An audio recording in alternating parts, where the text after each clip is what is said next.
Čaute. Prišiel mi hlist od Google AdSense, takže pozrieme sa, chcem si s vami otvoriť, ako takáto obaločka vyzerá, čo v nej nájdete. Máte na obálke Remove Side Edges First. Takže pokúsim sa odstrániť. Neviem, či vám všetko ukážem. Len aby ste videli, že už takáto obaločka prišla. Tak, môžete si pozrieť. Ja vám to tam aj odfotím, že čo tam píše.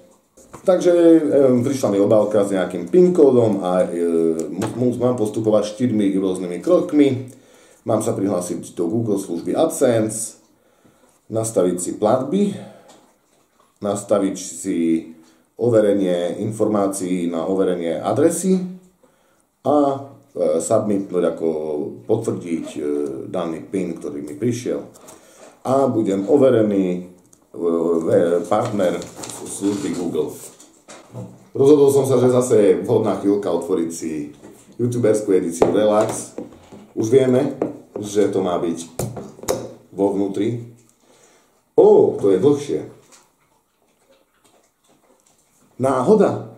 Nemyslím si.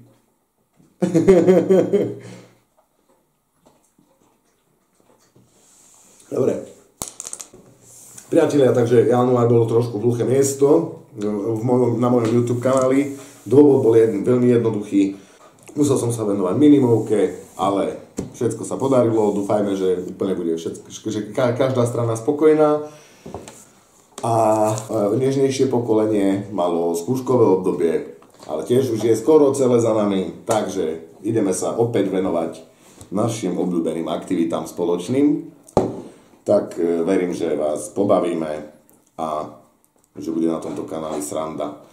Aby ste vedeli, pracovať s kamerou ma baví a mám už na 379 videí na svojom YouTube, ale zverejnených je iba nejakých 50. Aj to je veľmi veľa ešte z tých videí blbostí, čo by som najradšej vedel aj dať preč.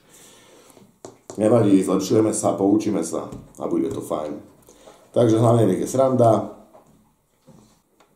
Majte sa.